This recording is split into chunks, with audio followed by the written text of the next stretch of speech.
Well,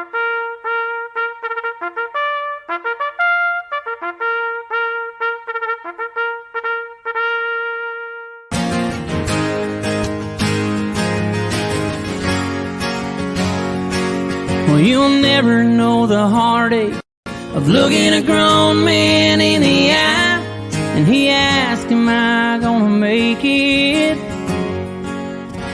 And you gotta lie. Well, they call me Doc, but I ain't got no degree. When shit hits the fan, they're calling for me. From bluegrass, Kentucky, with red blood on my hands, nobody calls me hero except for my friends. Yeah, they call me Doc.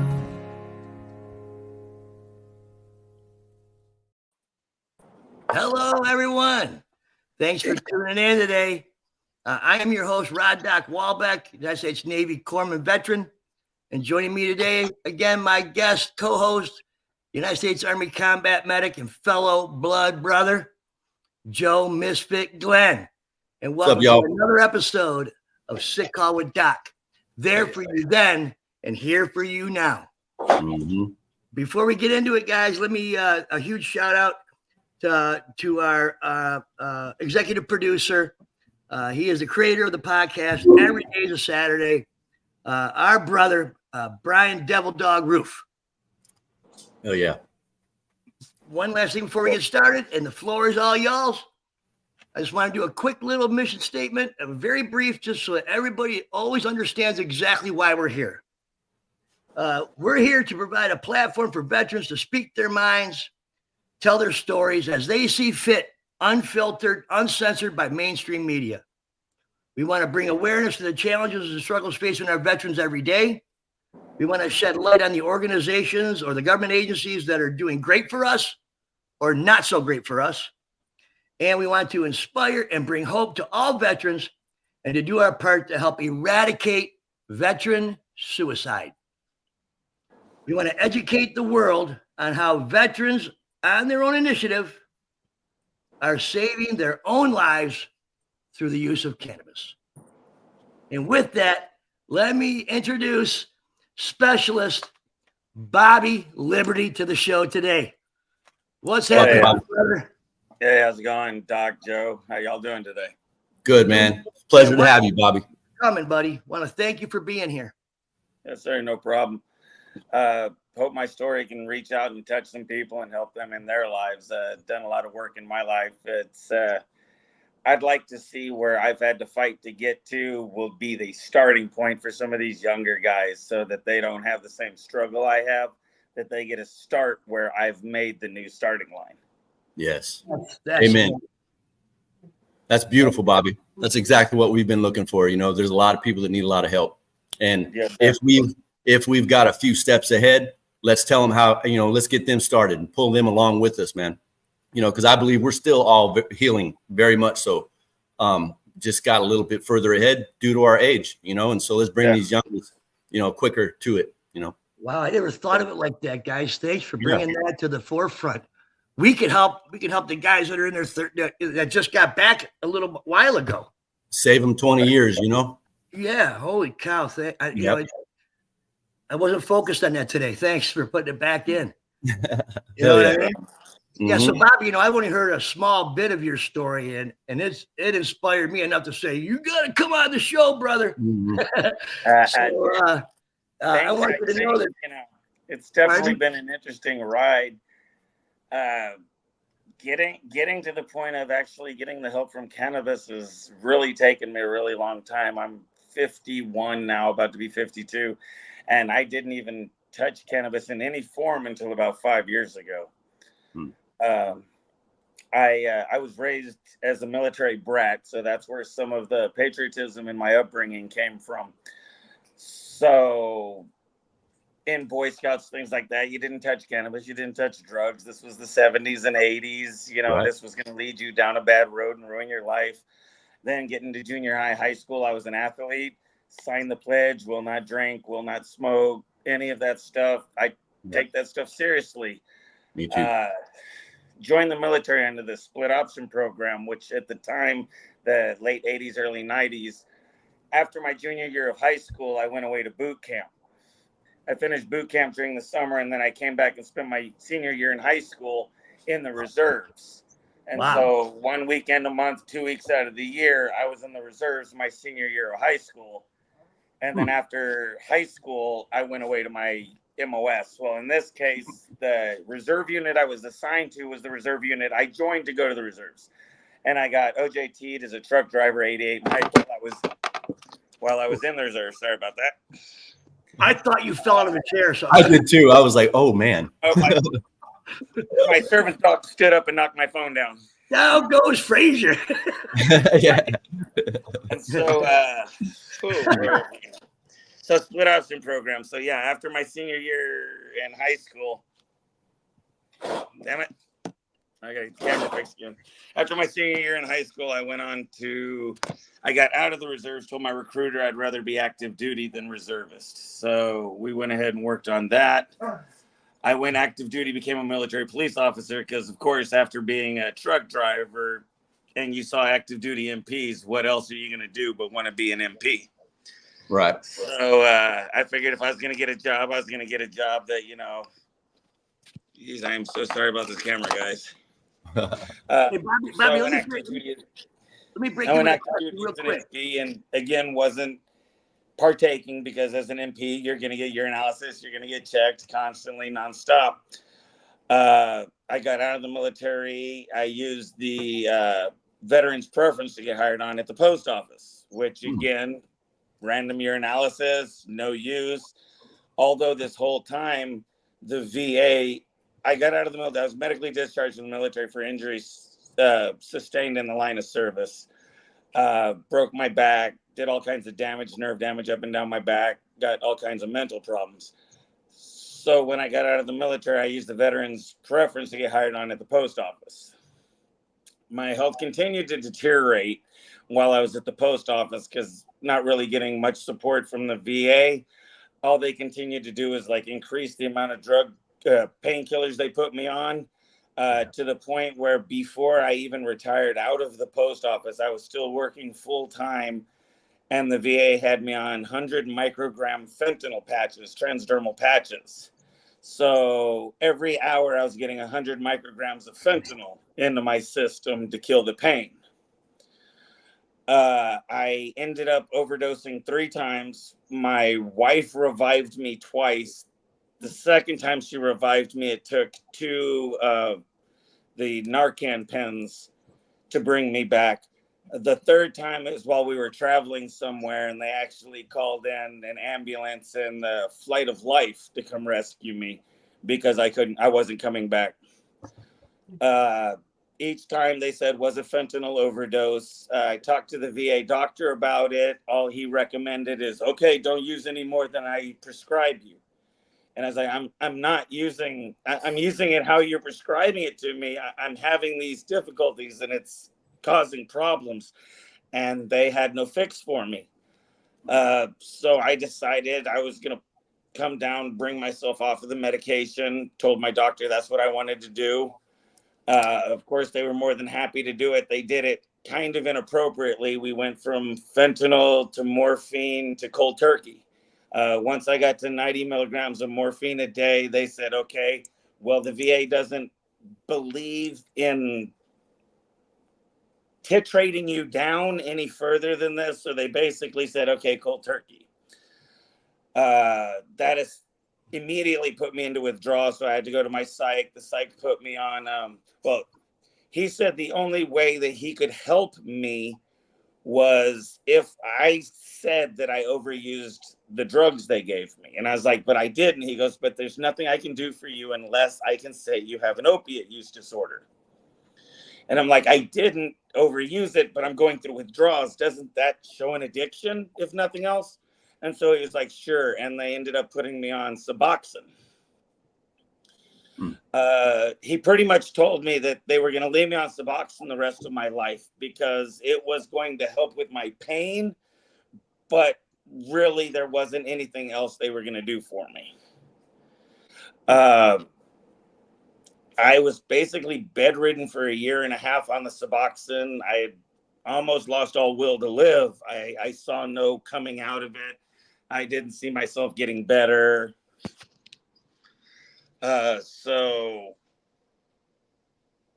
after I got off the Suboxone, through willpower, my liver was getting fatty. They were talking about having to do biopsy on my liver and all kinds of things. And so I cold turkeyed myself on the Suboxone, which they told me I shouldn't have done, but I just had to. And that, at least while I was still in pain, got me where I could move around. I got out of my bedroom. I started doing a little bit more. And I was able to take my wife someplace we hadn't made trips in years because of my problems. So we made a trip to Vegas. And while we were there, cannabis being legal in Vegas, I told her one thing I'd like to try is I keep hearing all these veterans and veteran sites talking about how cannabis can help, that now it's being viewed more as a medicine. Because again, growing up, we were taught it was a vicious drug that was going to have you doing angel dust and jumping off of buildings, thinking you can fly.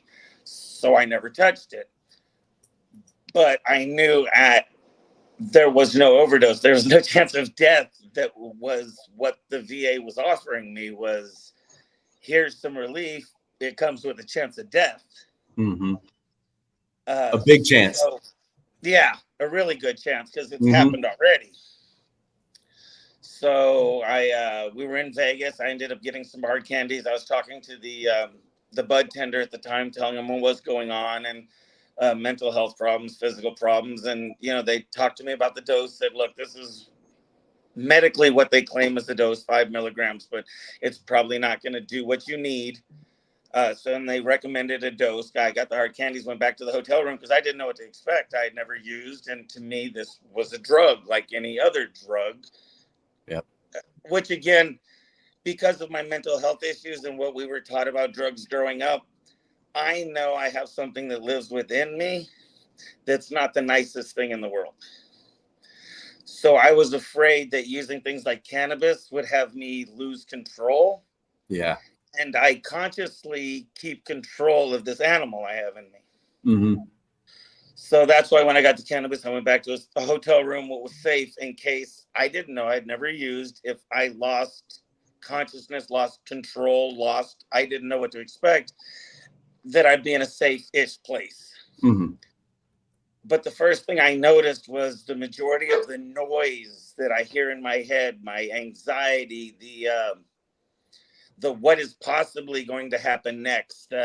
I'm constantly taking screenshots of my surroundings, and like, what happens if a guy comes around this corner? What are you going to do? What happens if a meteor falls? What are you going to do? What happens? And so I'm constantly living in a state of anticipation. So it's like feeling as though I'm living in the future. Because I'm thinking 2 seconds ahead constantly. But when the THC kicked in, my mind got quiet. I stopped running through all the scenarios, the what ifs, and I got to actually be what I call, and I describe to people as being present, being here, being able to experience what is now instead of what might be. Right. Or also, because of the depression, what has been. So I find that when my mind isn't running like depression 1.0 and anxiety 2.0, then my graphics card has so much memory that I'm able to see things clearer and better. And it's just, and I got this through the use of THC and cannabis. Right. And it's allowed me to get off of anxiety medications, depression medications. I still struggle with some of these. They were a long time in coming. I'm still, while I don't need the medications to deal with it, I'm still dealing with the ramifications, which the cannabis is helping me. Right. So let me recap a couple of things. I think the listener should really get on this. And that is, got a straight-laced kid, right? Military family, right? decides at 17 he's going to go to real boot camp before he even graduates high school. Yep. Graduates boot camp, and let me tell you, that's a lot more than them other kids have seen so far in the world. Yeah. Mm-hmm. So Bobby goes back to high school like way, way different than those kids are. That must have been a hard pill to swallow with the nonsense going on around you with them kids, dude. Because you just learn a whole bunch about responsibility and brotherhood and taking care of your brother and all kinds of good stuff. You didn't know a bulkhead from a deck. You know what I mean? For Navy words. Some of that I actually did get because as an athlete, I felt that camaraderie with my teammates. I played every sport, so there was no time through the year I wasn't hanging out with at the time was brothers, people that while my life wasn't in their hands, you know, my future, my prospects of going to college on a scholarship, whether or not we were going to win, that was in their hands. So I already kind of had that. What my coaches did see and loved was the discipline and the fact that I was still in shape after the 3 months off. Right. So we came back to 2-a-days, and I was the only one that was out there running the 2 miles and not being winded and throwing up. Yeah. But there was an adjustment from yes, drill sergeant to yes, coach. That was a constant mistake. Right. Yeah. Well, you know, you think about it like this. Yes, sports. I played sports all at high school, you know, and I smoked a little pot here and there in high school. And that did not prepare me for boot camp playing sports. No. No. I mean, yeah, teamwork, camaraderie, sure, great. But it didn't prepare me for a real coach. You know what I mean? Yeah. I think it was more about working with each other. It was more about working with each other. Right. Yeah. Growing up in the military family, I also kind of had a rough childhood. Yeah. My dad was a command sergeant major, and I actually referred to him as that several times because growing up, I was a small soldier. I wasn't a son. So that level of discipline and other things was already my lifestyle. Yeah, you went to boot camp. That wasn't so much of a change. Years. Yeah. That was me too. I learned how to put a 45 on a bed at age 4. Yeah. You know, and bounce a quarter off the front, off the top. You know, that was me at 4 years old. And so I was raised by a Vietnam veteran, disabled Vietnam veteran. And so, yeah, same, Bobby. That was how I was raised too. Groomed, if you will. I was groomed for the pretty much. Yeah, I'll go the same. But, you know, I'd like to recap a little bit too, like you were, Rod. We were talking about, you know, Bobby coming off of all these meds. And most of them were damn near cold turkey, if I'm not mistaken. I believe I heard him say that many times. And so being who we are, Rod, I think it's only right to talk a little bit about how you should wean yourself off of medications, especially the dangerous ones. You cannot cold turkey shit and not expect some really bad backlash, okay? In my opinion, how I weaned myself off, because I had a little bit more knowledge, you know, most of us don't, you know, and they aren't willing to tell you, right? It's like, if you leave me, I don't need to help you. It's really sad. But when I weaned myself off, whatever I took, say I took a hydrocodone 10, whatever, right? If I had that, I took half of that. I would cut it in half for a week, right? If let's say if I took 4 hydrocodone 10s a day, now I'm only going to take 2 a day, okay, for a week. And then after that, you know, if you feel okay, if you don't feel okay, keep going for another week. All right. Always have your stuff on the side. If you really start feeling bad, take your freaking pill that you should be taking. Okay. But you have to pay attention to your body. You have to be drinking water. You have to be taking care of yourself because your body's going through a whole bunch of stuff. You got any more to add on this, Rod? But it's about cutting it down slowly. Okay. Over weeks. Yes. In medicine, as a medical person, me and you, Joe, we look at steroids. When you take steroids, you take the max dose to start, like boom, right? Boom. And then over days, they slow it down and use less pills less often each day until you get to the desired spot.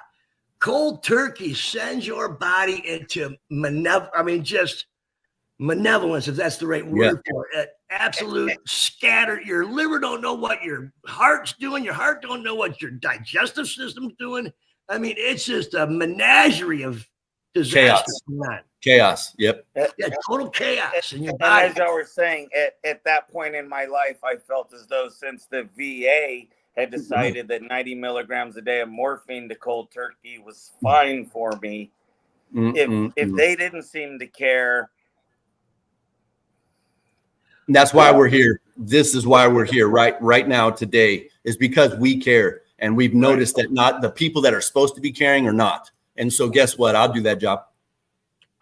I know that the VA, I've been there to the one here in Ann Arbor, and I will tell you, for the most part, I really do believe the people that work there, for the most part, want to help.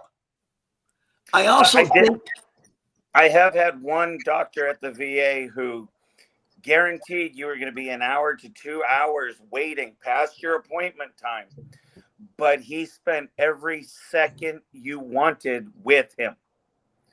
And so every one of his patients were happy to sit there past their appointment time, never complaining, because they knew when I see the doctor, he's going to listen to me. He's not going to push me out. Yeah, he's not going to, they're not going to just, I'm a number here, refills go. Yeah. Yep. Yeah. Here's another pill. Here's the thing. I've seen it over and over. I've talked to lots and lots of veterans who've gone through the VA. And what they do, man, they don't realize what they're doing. They're just making the living dead, the walking dead out of our veterans. You know, I have a bottom line is it always gets back to that. Like, no matter what, they're always in the story where they were a walking dead from the VA and didn't know what to do. And cannabis has helped them turn it around. I have come up with a pretty good way to look at this, and it makes sense to me. You know, in the military, when we have vehicles or weapons or anything like this that go bad, that they're past their prime, we're not going to use them anymore, right? What do?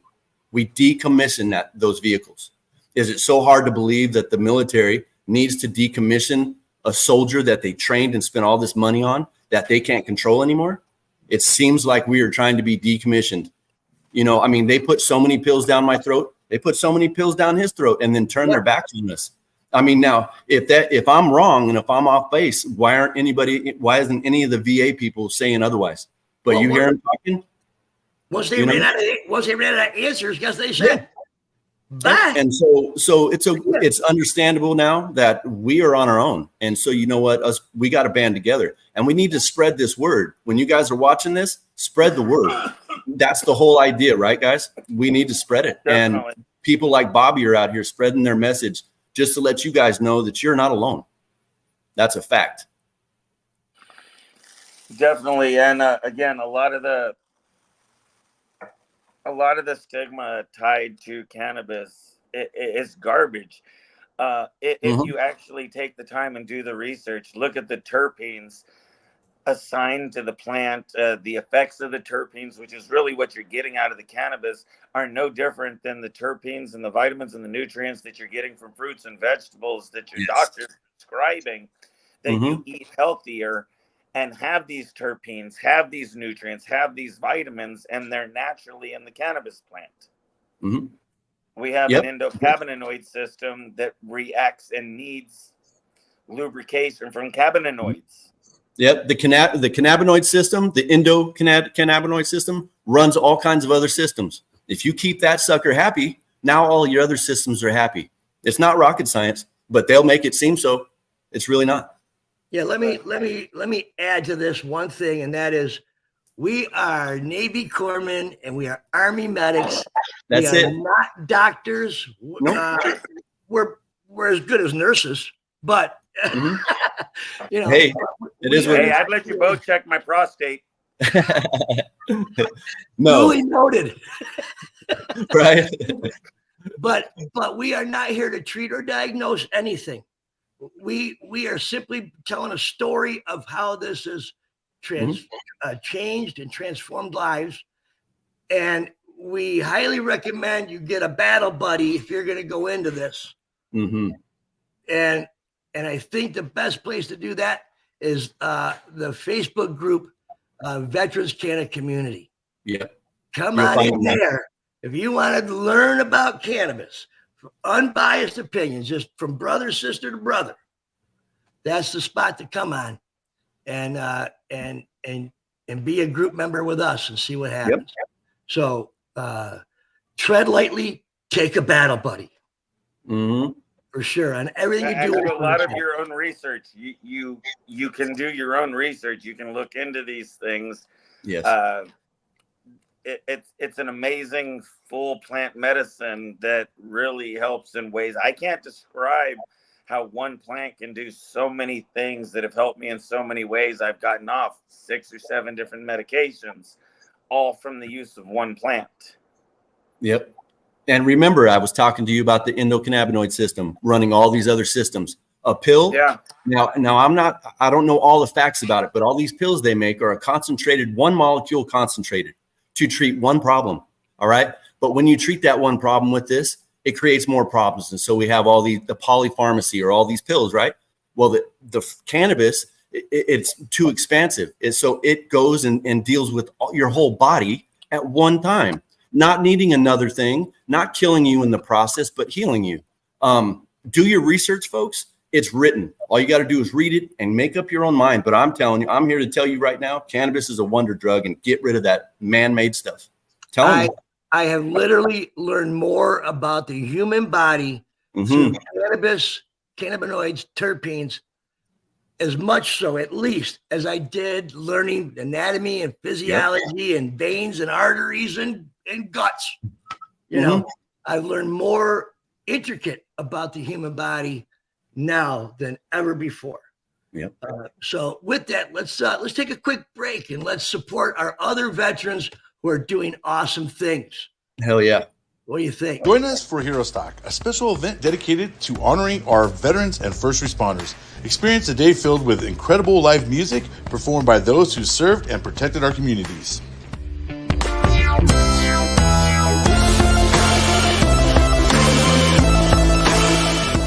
Connect with our nonprofits dedicated to helping our heroes thrive. Discover the services available to support our veterans and first responders in their journey.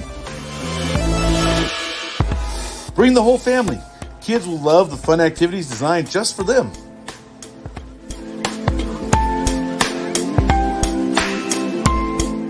Reconnect with your community and celebrate the courage and sacrifice of our heroes at Hero Stock. Join us for a day of music, support, and togetherness.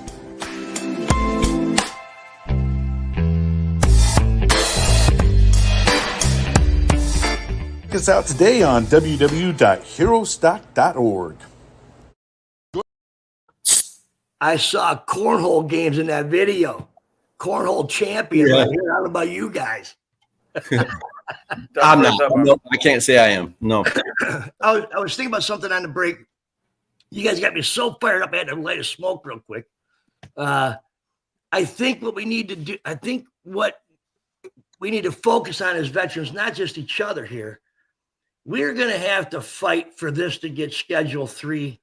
You know, let's bring it down from the heroin scale. Okay. Yeah, decriminalize. Yes. Let's take away the punishments. If you didn't have any violence, let's let these weed people out of jail. Yep. A clean slate. And let's get the VA and medical government medicine through taxpayer dollars.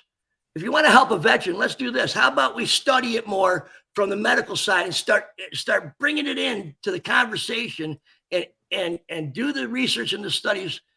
If this dummy can know that it's better for people than meds, you can't tell me the meds and the VA and the government don't know. I mean, they know. That's stupid, of course, and there's some of them, I'm sure. But look, this is my take on this, and I could be completely wrong, but it would make sense to me that, being the fact that you can't patent a plant because it grows naturally. Right, but they already have a patent on the chemical makeup of THC. They sell it already. Right. And so they've done the other at the VA for eating disorders. So if they can't make money off of the plant, why would they legalize it? So you could make money?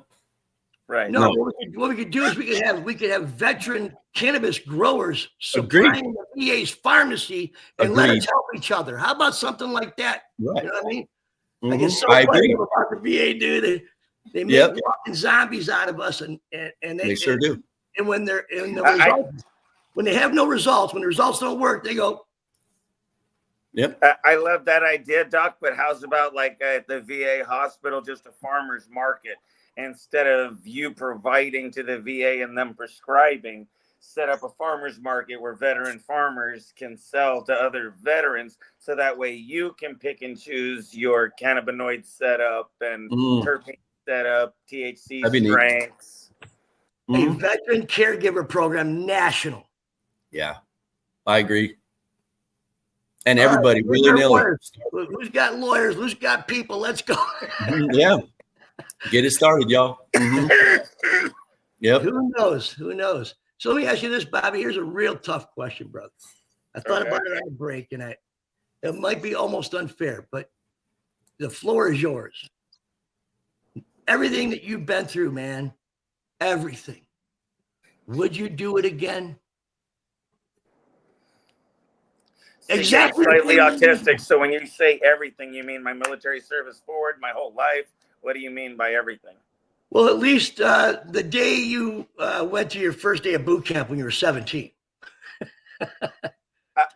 I would have done it over again, but I hope I would be able to make wiser choices than I did.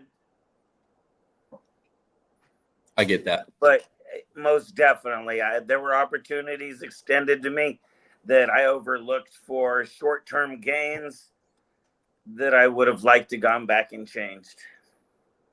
That's a fair answer. Yeah, I agree. That's a fair answer. Wow. That's a beautiful answer, actually, and honest. I like that. So, Bobby, can you go into further detail about from the moment that you started cannabis till you are today, and the progression of goodness that's come up till now? Can you expand a little bit more on that for me? I can tell people I'm almost a completely different person. I had such anger and hate I felt all the time, which were, I find, just misunderstood feelings that I didn't know how to interpret or how to externalize. So I'd either be hurt, sad, disappointed. It had no way of manifesting in me except through anger and violence, which I was an MP. I'm not sure about the medical corps, but that was kind of encouraged in military service. And I was never told, hey, maybe the way you were taught to deal with things isn't appropriate, and we should seek help. It served the military's purpose. I was a useful tool, and they used me for my purpose. But when they let me out, I had to find a way and realize that that wasn't me, and that wasn't an appropriate way for me expressing my feelings. And cannabis helped me do that because it helped me separate my emotional brain from my intelligent brain. Like an analytical brain and an emotional brain, then we're supposed to have a wise brain in the middle that listens to both. Because of the pain and not knowing how to suffer it or how to feel it or express it, my emotional brain was so overwhelmed every time I tried to think of something, I could never process it. I hit the pain wall and wanted to back out and stuff it back down into that pipe again and not even think about it. The cannabis has allowed me to have more of an analytical look at it, still feel the feelings, but understand that these feelings aren't anger and hate, that this is sadness and disappointment. And it's okay to feel those and move past them, because at this point in my life, I know enough that I know I was doing the best I could with what I knew then. Right, sure. And I'm not in a place to judge myself. Cannabis brought you hope. Right. that it's okay what I did. I can still be a person. I can still be a better person. I'm not bound by those things. Right. That's it. And we all know that right now. You know that now. So let me ask you this. Now that you're an alive wounded instead of a walking dead, alive wounded.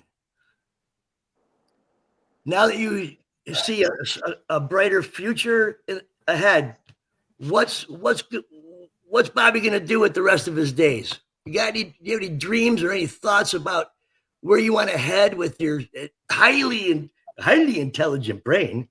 Yeah. Yes, for sure. Fire.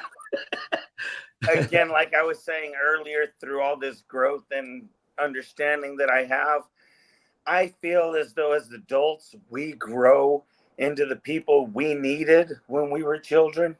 Yes, we do. Or again, I'm the grower that I needed when I started growing. Got you. So I want to be able to help the people that I wish someone was there to help me. Like, I was misled a lot when I started growing by a lot of people who just wanted to take advantage. Mm-hmm.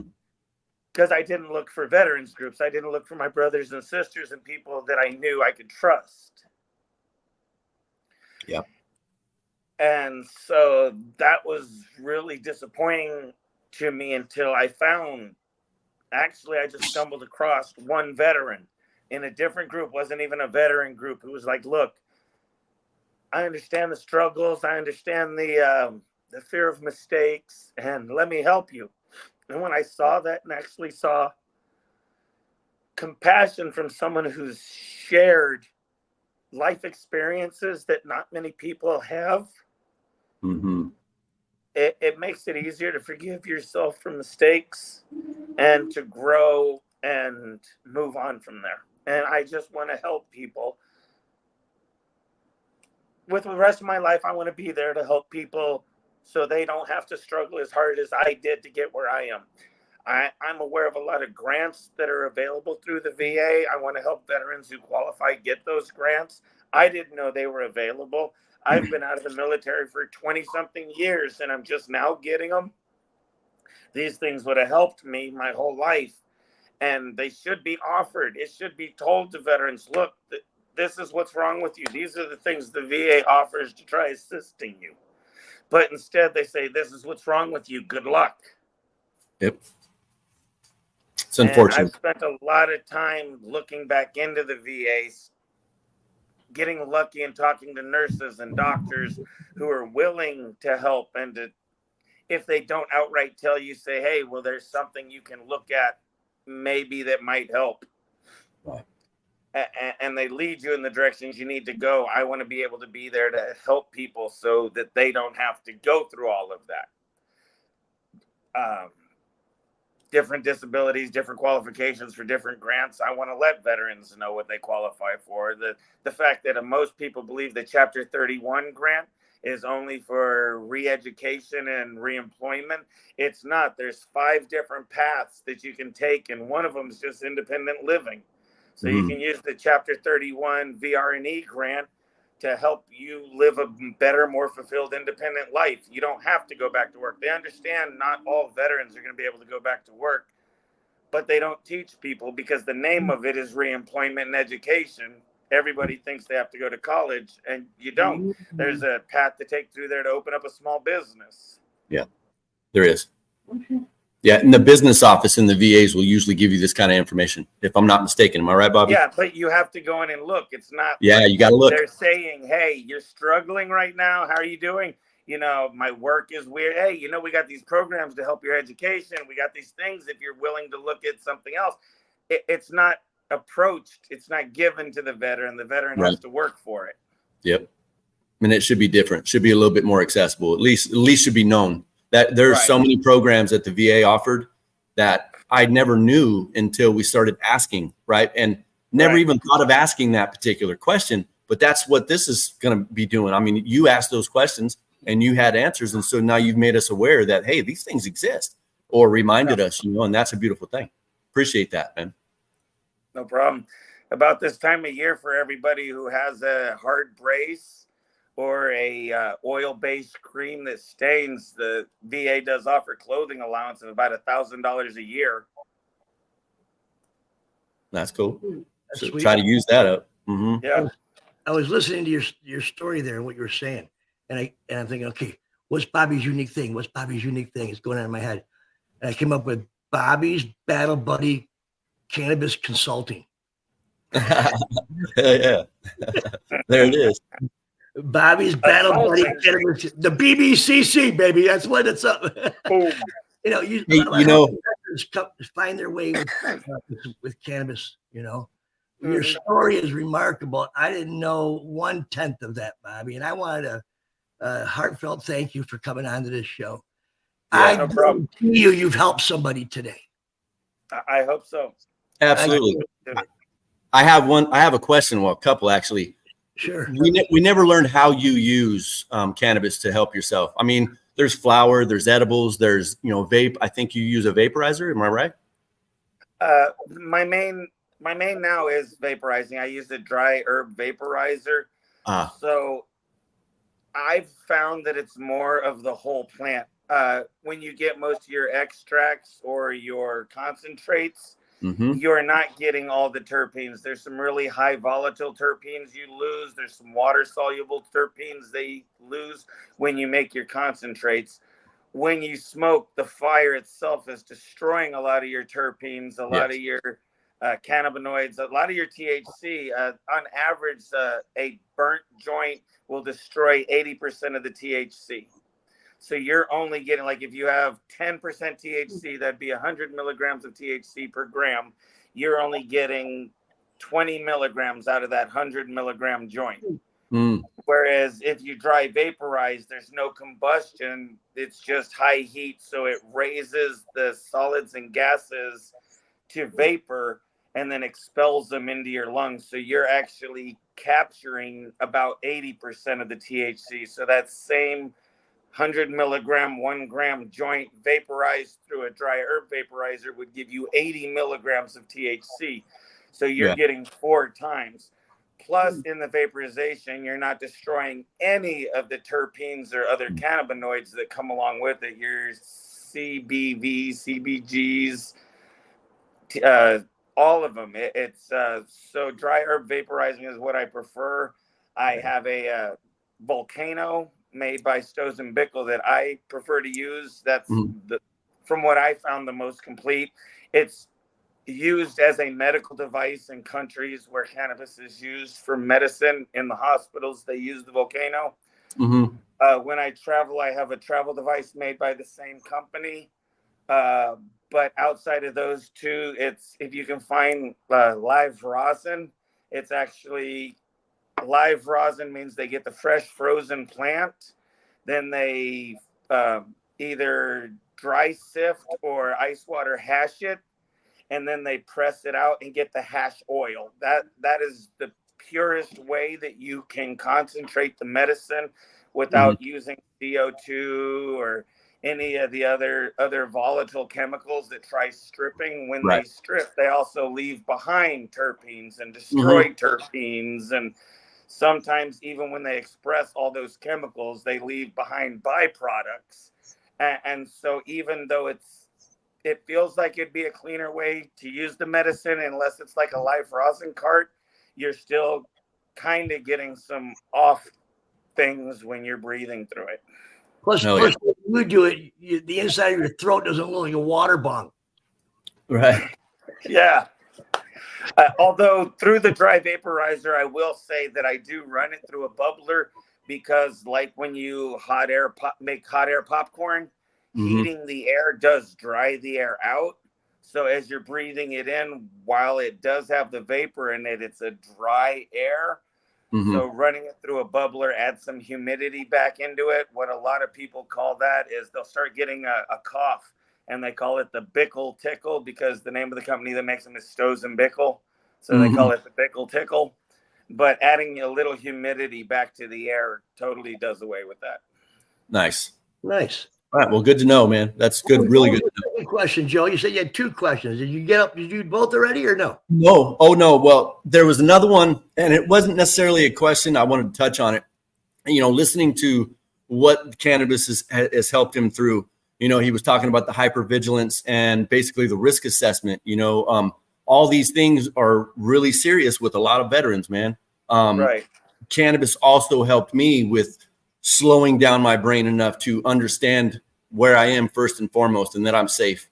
And then my risk assessment started to lessen, right? Because I know right here I'm safe. I know right here I'm safe, man. I'm good, right? I started to be able to communicate with myself through cannabis. Wow. Go ahead, baby. What do you got? That just reminded me, during the break, I thought of this because it happened. The few times when you're coughing and it's, what are they, astronaut in the ocean or hitting the brick wall. Oh, that's gotcha. when my mind is calm, my whole body's calm. And to me, that's a very relaxing, peaceful state. Peaceful. But because of my anxiety, even in that state, I was thinking, okay, can I make memories if I need to remember what's going on? Can I react if I need to? Even though I felt comfortable there, my mind was still trying to race. It's trained. Until eventually I found it doesn't matter. Nothing's going to happen. I don't need to know if I can react. I don't need to know if I can do this because it's not going to happen. Mm-hmm. Yep. And a lot of times when at this moment, we're not the same young man that we used to be, right? And so we lost a lot of confidence after we got hurt. And so we carry that on, and it becomes a way of life with lack of confidence. You need to get your confidence back that in the situation, you're going to be able to handle your business. All right. And once you have that confidence back, the whole being a little bit easier out in public, which if you guys know, like for the past 4 years, I have been just putting myself out there. I mean, I'm traveling, I'm going places, which is new. I mean, for 16, 17 years, I didn't go anywhere. And so I started to gain my confidence back that I can handle myself in any situation like I know I can. And then I can go and be at peace and enjoy life, So it'd be safe to say that the kids that went out in town in the Philippines and came back, and the following morning they were in line for sick call, in the clap clinic, you think that they were a little bit poor risk management guys? Yes, that was poor risk management skills at that point. Yeah, absolutely. Yeah. I was going to say mine was kind of similar to your story, except on the reverse. Mine is being afraid of myself getting in trouble, myself going out, not a lack of confidence, a lack of control, the fear. The fear that I would do something that would get me arrested, that would ruin my family's life. I was constraining myself for that more than, but it's the same feeling. It's again, but that was also my reluctance to cannabis, is the fear of losing that control. And now knowing that you're actually in more control. Yes. Because you can focus, because you're here. You're not anticipating, so that monster's not at the door waiting. Agreed. He can sit back a little bit because you're not telling him, be ready. Yeah, exactly. Not so much on edge. Right. I like that. All right. So I got a good question for both of you, because we're getting close to the end here, and I want to learn more about you guys. All right. Yes, sir. Bobby and then Joe, name me the most beautiful place you've ever seen in or out of the service, around the world or home. Doesn't matter. The most beautiful skies, or the most beautiful place, the most beautiful artwork, the most beautiful architecture, most beautiful place you've ever seen. The jungles of Panama. Panama? Jungles of Panama. I guess mine isn't for necessarily scenery, but it was for products, and that would have been Kenya, Africa. They had a bunch of wood sculptures and hand carved things, and that's my lane. And so it's just fanciful to me. And I mean, they literally had family trees carved out of a tree with all these people holding each other up. It was really cool. It was a really bitchin' idea for me, and someday I will make my own. It was really cool. Anyway, so that was probably my best. Yeah. Okay. Mine right back at you, Doc. You're not getting away. Yeah. What's up there, Rod? Oh, it's a toss-up, and you guys can help me pick it. I spent a year 2 miles up in the Rocky Mountains, working as a for a tree company as a groundsman, humping logs up mountains. Lost 60, 70 pounds. That reminded me. Oysters? Mountain oysters? You've been eating them there, Rod? No, I stayed away from those. Being a doctor, you know. It reminded me of Arkansas hills, riding motorcycles through Arkansas, and then in Tennessee at the tail of the Dragon, Maryville, Tennessee is where some of my family's from, and right at the end of the tail there. That is some beautiful places at some beautiful times, like in the fall. Oh yeah. It's gorgeous, man. Gorgeous. Cool. And so the Colorado skies and the Colorado mountains, that's one. And the other one is the Borealis in Iceland. Oh, okay. I'd like to see that. Having northern lights like every other day there. It was just neat. My little kids and I would be outside at night, and you'd swear to God you could grab them. Wow. You look so close, you just jump up and grab them. Like miles up, You're aware of the conspiracy theory around the most recent Aurora Borealis that made it all the way down to Texas? No, what's the story? You do know that when the Aurora Borealis happens, it has those white waves in it, right? That's the radiation of it coming through the outer atmosphere. The lights that made it down this far didn't have the white waves in it. They were just different colored skies. And they're saying that the HAARP radio wave to affect the ionosphere causes the ionosphere to light up in a rainbow of colors. Interesting. So that wasn't the Aurora that made it all the way down to Texas. They were testing the HAARP radars. Wow. Interesting. Now you know. I was getting the originals. The National Enquirer on Doc's show. And then there's that. Right. Well, okay, guys, listen, I hate to cut it short, but Bobby, thank you for the courage to come on here, brother. Thank you. No problem. Anytime, Doc. I promise you're going to hear from somebody that said, fucking thank you, brother, for saving me. Yeah.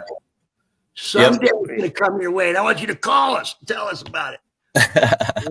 And Joe, Joe, definitely thanks for having my 6, Joe. Always, brother. Guys, till next time, everybody. Thank you, and I love you guys. Peace. Thank you for watching. Please like and subscribe.